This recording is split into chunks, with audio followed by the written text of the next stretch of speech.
चल दोस्तों, आज के इस वीडियो में हम जानेंगे स्पर्म से बच्चा बनने की जो प्रक्रिया उसको विस्तार से पूरी तरह से समझेंगे कि आखिर स्पर्म के द्वारा कैसे पूरी तरह से बच्चे बनते हैं। एकदम शुरू से अंत तक की प्रक्रिया हम लोग जानेंगे, ठीक है ना। स्पर्म तो आपको मालूम होगा पुरुष के द्वारा जो निकलता है, टेस्टिस से जो पेनिस से निकलता है उसको स्पर्म बोलते हैं, ठीक है। अब देखो हुआ यहाँ समझने वाली बात, पहले चित्र को समझ लो। ये पुरुष का मेल रिप्रोडक्टिव सिस्टम और ये फीमेल का है। मतलब देखो इसमें है क्या, मेल में पहले समझ लेते हैं। ये दोनों जो गोले होते हैं इसको हम लोग क्या बोलते हैं, इसको टेस्टिस बोलते हैं, मतलब हिंदी में ब्रेसन कहते हैं। यहाँ से जो नली निकली रहती है उसको हम लोग वेस्ट डिफरेंस या शुक्रवाही नलिका भी कहते हैं, ठीक है ना। उसके बाद ये दोनों नलिका एक आगे एक नली से जुड़ी होती है, इसको हम लोग पेनिस या सीसन कहते हैं। ये इसी के द्वारा क्या होता है, सेक्स होता है, ठीक है ना। आगे देखो, आगे इसमें हम लोग समझ लेते हैं इसमें क्या होता है। महिलाओं में क्या होता है कि देखो यहाँ ये जो आपको इस टाइप का आकार दिखाई दे रहा है इसको फेलोपियन ट्यूब बोलते हैं। इसी में निषेचन की क्रियाएं होती है, लेकिन बच्चा आकर यूटेरस में पलना शुरू होता है, गर्भाशय में आकर पलना शुरू होता है। यानी अगर पूछेगा कि निषेचन की क्रिया फर्टिलाइजेशन कहाँ होती है, तो भैया वो कहाँ होती है, फेलोपियन ट्यूब में होती है। कहाँ होती है, फेलोपियन ट्यूब में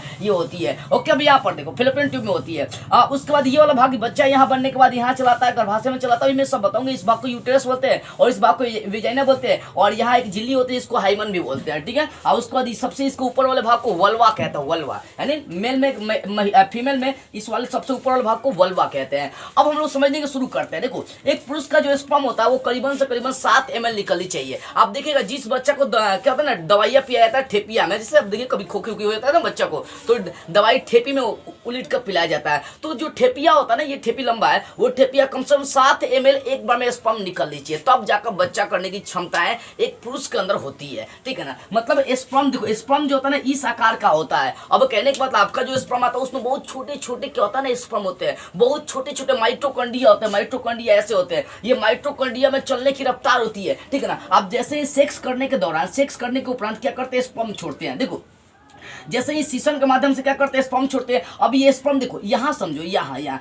फीमेल में क्या होता है कि ये वाला भाग ओवरी कहलाता है। ओवरी से जो निकलता है अंडा उसको हम लोग ओवम कहते हैं। इसी ओवम से आपका स्पर्म जाता है, दोनों ओर जाता है। देखो स्पर्म आपका तीनों ऊपर नीचे दाहिने बाएं सब ओर जाता है स्पर्म। आज जिधर का अंडा जागृत रहता है उधर रिएक्शन कर लेगा। लेकिन यहाँ देखिएगा जितना आपका स्पर्म होता है ना उसमें से मात्र एक माइटोकॉन्ड्रिया जाकर ओवम से रिएक्शन करता है, वही बच्चा बनता है। यहाँ से जैसे आप क्या करेंगे, सेक्स के दौरान अपना स्पर्म छोड़ते हैं, तो ये स्पर्म क्या करेगा, जाकर इस स्पर्म को लोग माइटोकॉन्ड्रिया बोलते हैं। जो सब निकल रहा है उसको स्पर्म बोलते हैं, उसके समूह को स्पर्म। लेकिन उसमें एक एक जो जीवाणु होते हैं उसको आप माइटोकॉन्ड्रिया कहते हैं। ये जाएगा और जैसे ही ये अंडा से रिएक्शन करेगा, अब यहाँ भी देखो अंडा से रिएक्शन करेगा, तो यहाँ पर क्या निषेचन, रिएक्शन करना मतलब क्या, मेल फीमेल का जो ओवम और जो स्पर्म है ये जब आपस में रिएक्शन करते हैं तो इसको लोग फर्टिलाइजेशन मतलब निषेचन कहते हैं। यानी निषेचन फेलोपियन ट्यूब यानी एफटी में होता है। अब ये निषेचन के उपरांत कहाँ, ये गर्भाशय में चलाता है, और गर्भाशय में ही प्रोजेस्टेरोन हार्मोन की वजह से बच्चे मतलब भ्रूण का विकास होता है। भ्रूण से बच्चा धीरे धीरे क्या होता है, विकसित होने लगता है। अब बच्चा कैसे बनता है पेट में, सब मैं आपको समझा दिया हूँ, ठीक है ना। अब यहाँ पर समझो,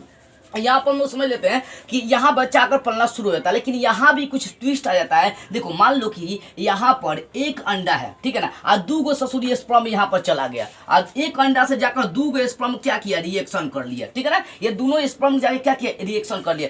अंडा तो क्या है, एगो है, लेकिन 2 स्पर्म जाके क्या किया, रिएक्शन है, अलग अलग स्पर्म रिएक्शन किया है। तो इस कंडीशन में जो बच्चे पैदा होते हैं ना वो जुड़वा होते हैं, लेकिन यहाँ पर अलग अलग होते हैं। क्या होते हैं, अलग अलग, क्योंकि जो स्पर्म था वो अलग अलग गया, अंडा एक ही था लेकिन अलग अलग स्पर्म चला गया। तो इस कंडीशन में जुड़वा बच्चे होते हैं। एक और कंडीशन आता है कि मान लीजिए अगर 2 अंडा 2 ओवम एक साथ है और एगो स्पर्म जाकर दोनों से रिएक्शन कर लिया, तो यहाँ भी जुड़वा बच्चे बनते हैं। लेकिन यहाँ ट्विस्ट ये है कि एक स्पर्म जाकर रिएक्शन किया तो यहाँ जुड़वा बच्चे होंगे, लेकिन दोनों का आकार, नाक, मुंह, कान सब सेम होगा, सोचने की क्षमता सब चीज क्या होती है, सेम होती है। तो जब एक अंडा से 2 अलग अलग स्पर्म रिएक्शन करता है तो समझिए कि वहां पर भी जुड़वा बच्चे होते हैं, लेकिन वहां पर रूप अलग अलग हो जाएगा, ठीक है। और यहाँ पर जब 2 ओवम होंगे, 2 ओवम एक साथ होंगे और दोनों को संग एगो स्पर्म जाकर रिएक्शन कर रहा है, तो यहाँ पर जो बच्चे पैदा होंगे वो जुड़वा होंगे, लेकिन दोनों का सोच, दोनों का रूप रेखा आकार सब सेम होती है, ठीक है। ये आपको समझ में आ गई। तो कहने का मतलब सीधा सा बात बताऊं, सेक्स के उपरांत जैसे स्पर्म छोड़ते हैं ये जाते हैं ओवरी से निकलता है ओवम, इस ओवम से रिएक्शन करते हैं, रिएक्शन यहीं पर हो जाता है। रिएक्शन के उपरांत कहाँ चले जाता है, यहाँ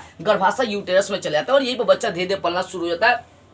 और यहाँ पर जो क्रिया होती है बस ये होती है, अगर एक ओवम एक स्पर्म से रिएक्शन किया, एक माइटोकॉन्ड्रिया से रिएक्शन किया तो कोई दिक्कत नहीं है, कोई दिक्कत नहीं, एक बच्चे पैदा होंगे। लेकिन एक ओवम से दूगो माइटोकॉन्ड्रिया या स्पर्म रिएक्शन कर लिया, वहां जुड़वा बच्चे, या दूगो ओवम से एगो स्पर्म रिएक्शन कर दिया तो वहां भी क्या हो जाएगा, जुड़वा बच्चे होंगे। लेकिन दोनों का यहाँ देखो, यहाँ रूप अलग अलग है, यहाँ रूप क्या होता है, सेम हो जाता है। ये आपको कम से कम याद रखनी होगी, ठीक है। इतनी बातें समझ में आएगी। देखो एक बात ये होती है कि कम से कम मैंने बता दिया कि 7 ml पुरुषों का स्पर्म होना चाहिए, तब जाकर उसमें बच्चे हैं, मतलब समझो कि बच्चे पैदा करने की क्षमताएं होती है। या क्या होता है ना, देखना कोई बच्चा किसमें बाज हो गया, बहिरा हो गया, ये सब सुने होंगे। ये सब आदमी की कुछ गलतियां होती है जिसकी वजह से समझो कि वो बच्चे पैदा नहीं कर पाता है। देखो वो सब गलती पर मैं पहले भी ऑलरेडी वीडियो बना चुका, इसमें मैं इतनी चर्चा कराऊंगी कैसे स्पर्म से बनता है। तो स्पर्म जैसे अंदर प्रवेश करेगा, ओवरी को ओवम से रिएक्शन करेगा, ये रिएक्शन का यूटेरस में चलाता है, यूटेरस के उपरांत क्या होता है, धीरे धीरे बच्चा विकास होता है। 9 महीने बाद तो आपको पता नहीं क्या होता है, ठीक है ना।